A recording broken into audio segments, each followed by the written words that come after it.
नमस्कार, मी सुमन महाजन. आपण पाहत आहात 16 ज्येष्ठांच्या गप्पांचा. आज आपल्याबरोबर प्रोफेसर गोपाळ आलेले आहेत. त्यांची मुलाखत खूप उत्स्फूर्त आहे.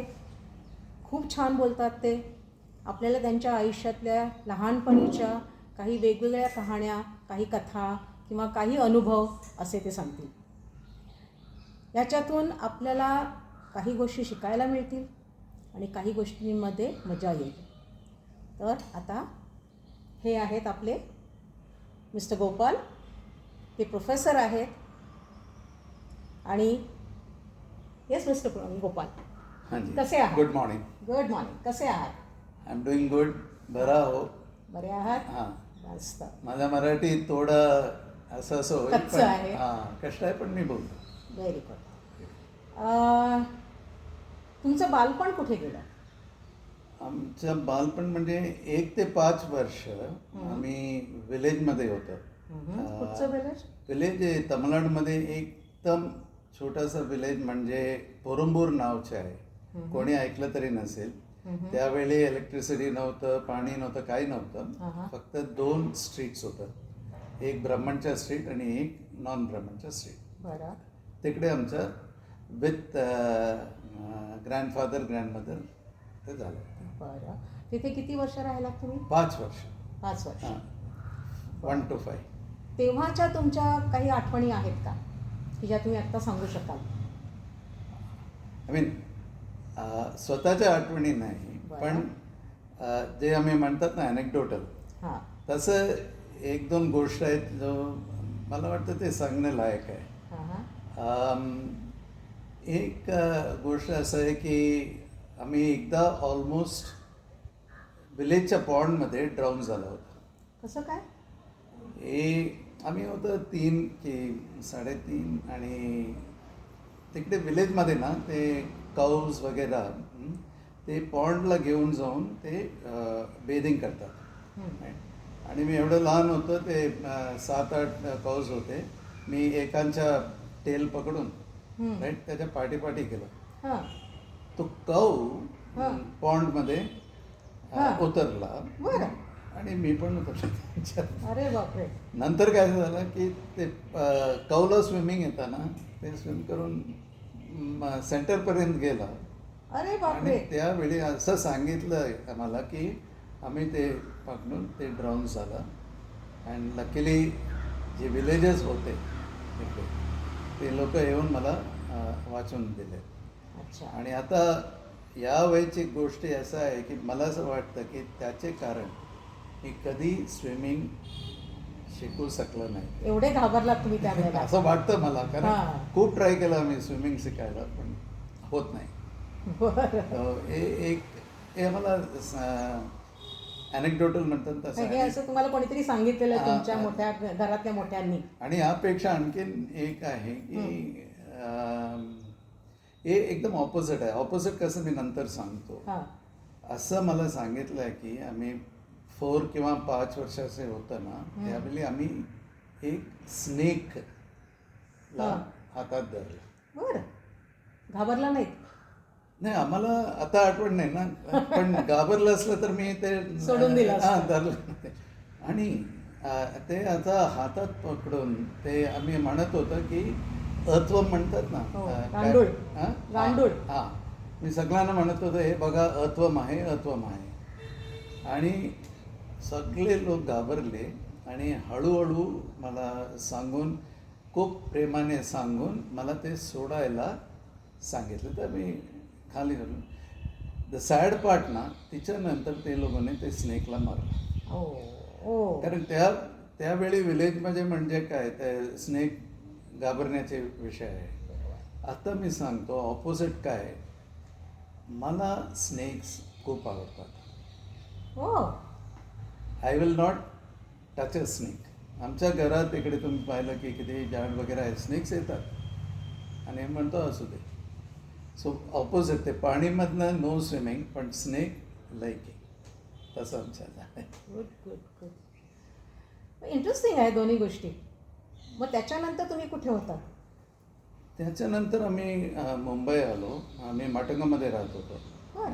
आणि पण कनेक्ट टू विलेज दर वर्षी होतं, कारण माझ्या वडील रेल्वेजमध्ये होतात बरं. आणि त्यांना काय म्हणतात, फर्स्ट क्लास ट्रॅव्हल पास खूप मिळत हां होता. हां तर संपूर्ण फॅमिलीसाठी. हां, संपूर्ण फॅमिलीसाठी. बरं.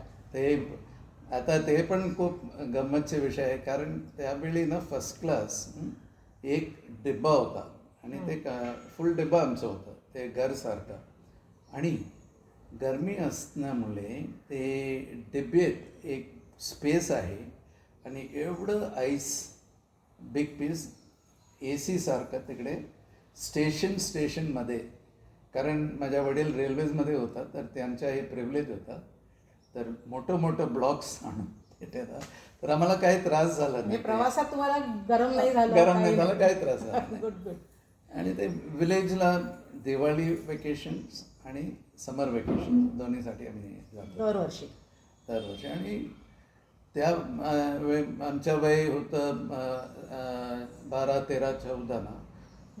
खूप आम्ही तिकडे हे शिकलो ते शेतकऱ्यांचा. बरं. आम्ही स्वतः काय ते ट्रान्सप्लांटेशन म्हणतात ना, ते राईस पॅडीचे सोईंग आणि नंतर ट्रान्सप्लांट, त्या स्टेजवर आम्ही जाऊन आम्हाला ते माझ्या आजोबा मला म्हणाले, तुम्ही जा हे करा. मग तुम्ही लावणी शिकला? हां, लावणी आम्ही शिकला. नंतर मला असं सांगितलं गेलं की आम्ही जे काय लावलं ना, आम्ही आल्यानंतर ते वर्कर्स परत ते कारण ग्रँडपाला असं वाटलं की बरं नाही लावलं तर आमच्या पॅडी जाईल. So he allowed us to do it. परंतु त्याच्यानंतर ते तुमची करमणूक झाली आणि मग ऍक्च्युली त्यांनी कसं लावायचं होतं तसं त्यांनी लावलं. ते फार्मच येऊन कारण. अरे वा, अरे वा. पण हे पण बैलगाडी आम्ही चालवत होतो, ते कशासाठी, मॅन्युअरसाठी. तो गार्डनमध्ये असं ह्यूज मॅन्युअर पिट होतं. ॲक्च्युली ना आम्ही सगळं लोक टॉयलेट तिथंच जायचं आणि ते कवर करून घ्यायचे आणि तो मॅन्युअर होता. तर ते गाडीत घालून फील्डला घेऊन जाऊन ते करायचे. ते पण आम्ही केलेलं आहे. Of course cow bathing, feeding the काऊज. संध्याकाळी खूप मजा होतं की सगळं काऊजला एक ह्यूज पॉटमध्ये ते त्यांचं जे काय आहे खाणे घालून ते एक काऊला द्यायचं, खायला द्यायचं. आणि कारण तिथे इलेक्ट्रिसिटी नव्हतं, तर ते सगळं ते लँटर्न यूज करून. हो, कंदील घेऊन जायचा कंदील आणि त्यांना त्यांचं खाणं द्यायचं. Lovely times. प्रश्नच नाही. असं आता बघायला मिळणार नाही जास्ती. तसं नाही. आता काय झालं, ते एक्झिबिशन सारखे ते करून ठेवतात ना, तुम्ही कुठे तिकडे 1-2 बैल. त्यावेळी that was life. Now it is exhibition. That is how it is. बरोबर. पण हे असं तुम्ही किती वर्षांपर्यंत जात होता? आम्ही I think up to the age of 15. कारण त्याच्यानंतर माझे वडील रेल्वे सोडून प्रायव्हेट कंपनी जॉईन केला, तर आमचा पास निघून गेला. तर आम्ही 7 ब्रदर्स सिस्टर्स आणि 2 आई वडील, तर 9साठी आम्ही फर्स्ट क्लास घेऊन जाऊ शकलो. तो जो फायदा मिळत होता तो बंद झाला. गव्हर्नमेंटकडनं जो आम्हाला फायदा मिळत होता तो बंद झाला. आणि मग 15व्या वर्षानंतर तुम्ही मुंबईला शिफ्ट झाला? मुंबईला शिफ्ट केलं आम्ही. मुंबई ते up to the age of 23 आम्ही होता. ते मटंगामध्ये मी राहत होतं. पण 17च्या नंतर आम्ही IIT पोहायला गेलो. पण मटंगामध्ये ते कम्युनिटी जे होतं ना, ते आम्हाला आता पण आठवण आहे. ते एक विषय सांगू. एक दिवाळी, आता काय होतं दिवाळीमध्ये आपण म्हणतात की फटाके नाही फोडायचं, हे नाही करायचं, ते नाही करायचं, पोल्युशन नको म्हणून. पोल्युशन नको. बरोबर. त्या दिवशी आम्ही म्हणतो आता 1966-65 फटाके फोडणे वॉज अ डन थिंग. आणि ते असं होतं ना, जेवढं लाऊड नॉईज ॲटम बॉम्ब हो हो तसं आयटम्स आणायचं. ते फुलझडी वगैरे कोणाला आवडत नाही. ते फक्त लहान मुलांसाठी. ते लहान मुलांसाठी जेवढा मी आवाज करू शकतात ना. आणि असं कॉम्पिटिशन होतं की दिवाळीचे पुढच्या दिवस आम्ही सगळं रस्त्यावर होतं. सगळे बिल्डिंग समोर हां किती फटाक्याचे पेपर्स हां. आहे बघून हां कॉम्पिटिशन होतं. अरे या बिल्डिंगमध्ये त्यांनी जास्त केले, आमच्या कम होतं. आता आपण उद्या जास्ती लावायचे. उद्या किंवा पुढच्या वर्षी जास्त लावायचं. नावडेज तर ओके टाइम्स बदलला आहे आणि आमच्या एन्व्हायरमेंटसाठी ते सगळं आहे. पण हे आमच्या रियालिटी होतं त्या वर्षाचे, त्या दिवसाचे. अच्छा. आणि इतर काही अशा वेगळे अनुभव किंवा वेगळी प्रसंग किंवा काही?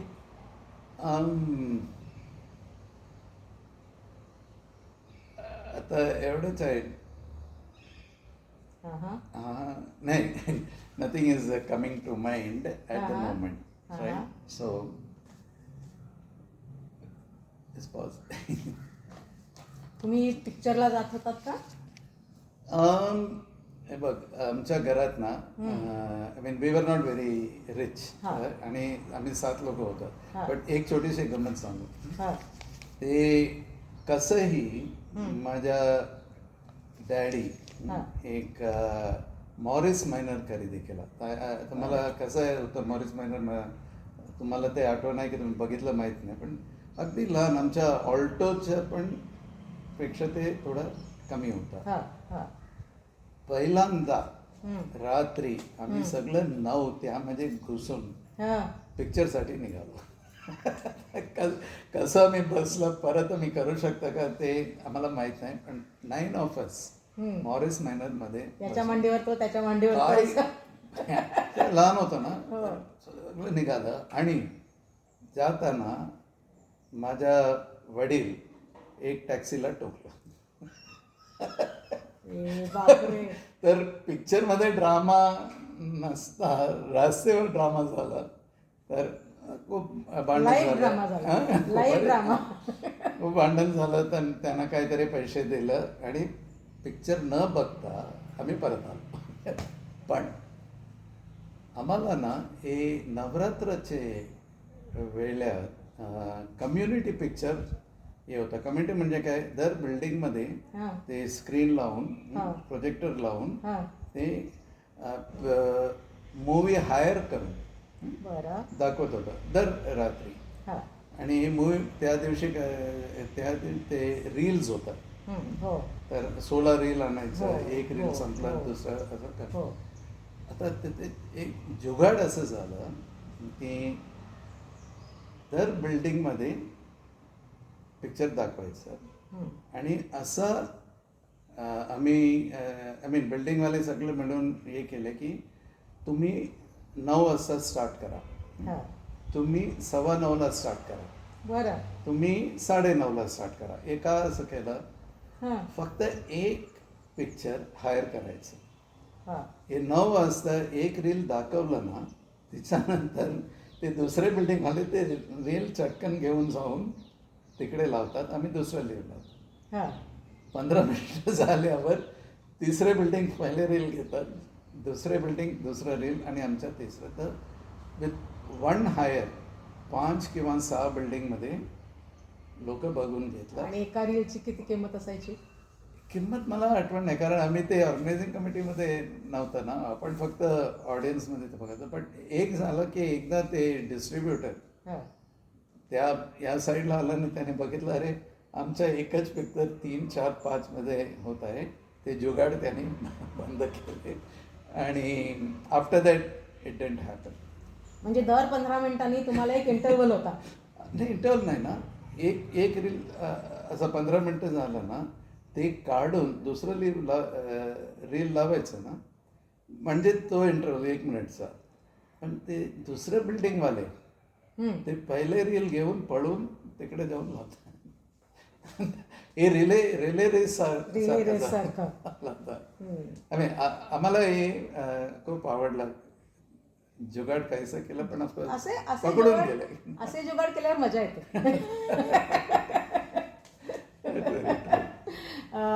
अजून काही आठवत आहे? आमच्या एक दोन फिलॉसॉफी हां असं सांगायचं असलं तर हां. I will have to tell you माझ्या ग्रँडफादरच्या स्टोरी. सांगा की. सांगू? अगदी सांगा. Okay. नक्की मला सांगा. वाटलं की फक्त माझ्या स्टोरी नाही नाही नाही, तुमच्या आई वडिलांच्या काही पण सांगा. ते माझ्या ग्रँडफादर विलेजमध्ये होते आणि he was only educated man हो बरं. इन सराउंडिंग सगळं विलेजमधनं ते फक्त एक एज्युकेटेड माणूस होता. आणि ते पोस्ट ऑफिसमध्ये हां. ते जाऊन बसून जो विलेजेस येत होता ना त्यांना जे काय भरायचं, मनी ऑर्डर भरायचं की टेलिग्राम भरायचं ते सगळं लिहून देत होता. बरं. तो व्हेरी गुड. हां पण हां आता काय होतं, दर सकाळी ते उठून ते असं कॅल्क्युलेट करतात आज आम्हाला किती पैसे पाहिजे. हां आमच्याकडे थोडं फील्ड्स आहे तर राईस आहे हे आहे पण एक आधा पाऊंड डाल पाहिजे, हां. थोडीशी सब्जी पाहिजे, हो. एक 4 स्पून तेल पाहिजे. हां.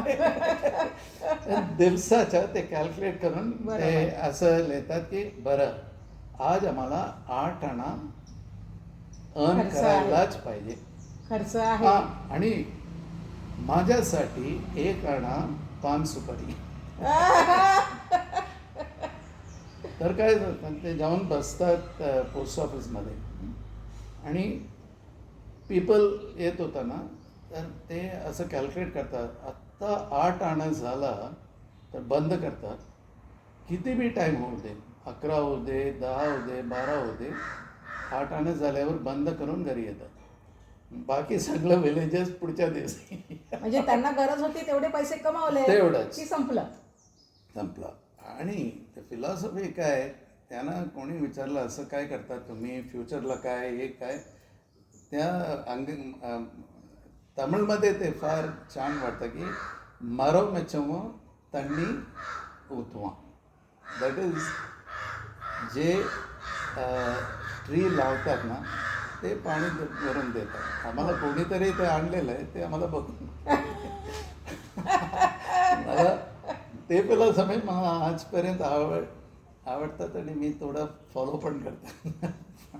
पण ती बघून very nice very nice. Thanks. तुम्ही आता माझ्या हे सगळं मेमरीज आणलं. आठवणी परत जाग्या झाल्या ना सगळ्या. I enjoyed. नाही पण तुम्ही मराठी येत नसून सुद्धा चांगलं मराठी बोलता.